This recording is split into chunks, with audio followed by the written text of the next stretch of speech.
একটা কথা কি জানো বন্ধুরা, যে সময় তুমি বিপদে পড়বা তোমার আশেপাশে কোনো লোক পাইবা না। যে সময় তুমি অনেক বিপদে থাকবা সেই সময় তোমার ভাই বেরোতার আত্মীয়রা কোনো খোঁজখবর নিব না। যে সময় তুমি বিপদ সেরে যাবা তোমার বোন, তোমার ভাই, তোমার খালতো ভাইরা, মামাতো ভাইরা, ভাই তুমি কিরম আছো, ভালো আছো নি? হ্যাঁ ভালো আছি। এই কথাটা বলবা, হ্যাঁ আলহামদুলিল্লাহ, আল্লাহ আমার খুব ভালো লাগছে। এই কথা বলবো না? না ভালো নাই কেন বলবো না? তুমি জানো তোমার দুঃসময় তোমার পাশে নাই। ওই দুঃসময় কে ছিল? তোমার যে ঘনিষ্ঠ বন্ধু সেই ছিল, সেই তোমার পাশে ছিল।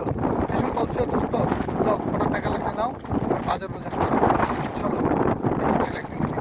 তোমার যে আপন ব্যক্তিটা ছিল তারা কখনো চাইবো না, তোমার কখনো ভালো চাইবো না, আর ভালো পরামর্শ দিব না। হ্যাঁ গাইস, আমি যেটা বলি কথাগুলি সত্যি না মিথ্যা এটা বলবা। যে সময় তুমি বিপদে থাকো না এই যে তোমার পাশে কই আসবো না।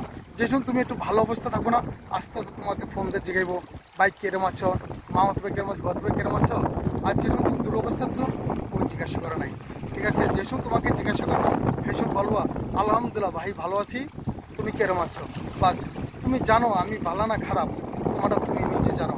তো ওকে জানতে দিবা না, ওকে কষ্ট দিতে জানতে দিব না।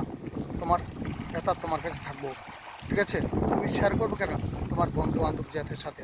কোনো আত্মীয় লাগে শেয়ার করবে না, তোমার কোনো আত্মীয় লাগে শেয়ার করতে চাইবে না, কেন তারা সে দুঃখটা বুঝবো না। তোমার আত্মীয় যারা সে দুঃখগুলো বুঝবো না। ঠিক আছে, আমি যেরকম ভালো অবস্থা ছিলাম সে সময় আমার পাশে বই থাকে নাই। যে সময় আমার একটু পরিস্থিতি ভালো হয়েছে সেই সময় সবে ফোন দেয়, সবে জিজ্ঞাসা করে।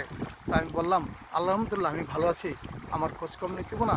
যারা আমাদের খারাপ অবস্থা আছে তাদের খোঁজখবর নাও, আমার খোঁজখবর আল্লাহ পাক, আল্লাহ তালা একজনই আছে, সে খোঁজখবর নেয়। যে সময় তুমি মানসিক পাশে দাঁড়াইবা তোমার পাশে আল্লাহ পাক তালায়, আল্লাহ পাক তোমার আল্লাহর তরবেতন তোমার পাশে একজন দুজন পাঠাইব তোমার পাশে দাঁড়ানোর জন্যে। আই গাইজ এখানে শেষ করলাম। খোদা হাফেজ, ভালো থাকো, খোদা হাফেজ।